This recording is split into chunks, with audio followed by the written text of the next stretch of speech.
رمضان المبارک کا آخری عشرہ جہنم سے آزادی کا یہ عشرہ ہے، اور اس عشرے میں آتی ہیں تاک راتیں۔ ان تاک راتوں میں ایک شب قدر ہوتی ہے، اور یہ شب قدر ہر سال بدلتی رہتی ہے۔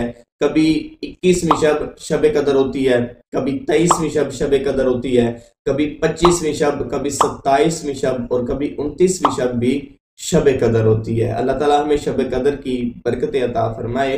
آج میں آپ کو ایسی دعا بتاؤں گا کہ جو دعا حضور علیہ الصلوۃ والسلام نے ہمیں عطا فرمائی۔ فرمایا کہ جب تم شب قدر پا لو تو یہ دعا پڑھا کرو۔ وہ دعا کیا ہے؟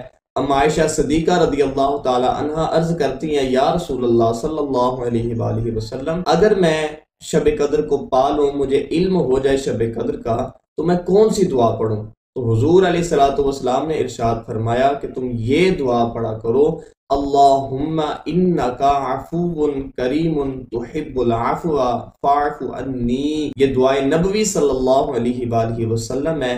آپ بھی اس دعا کو اپنی دعاؤں میں شامل کریں، اس کی کثرت کریں۔ جو ہماری حاجات ہیں وہ بھی اپنی دعاؤں میں آپ شامل رکھیں، مگر اسے بھی شب قدر کو وقتاً فوقتاً آپ پڑھتے رہیں۔ اللہ تعالیٰ ہمیں شب قدر کی رحمت عطا فرمائے اور ہماری دعاؤں کو قبول فرمائے۔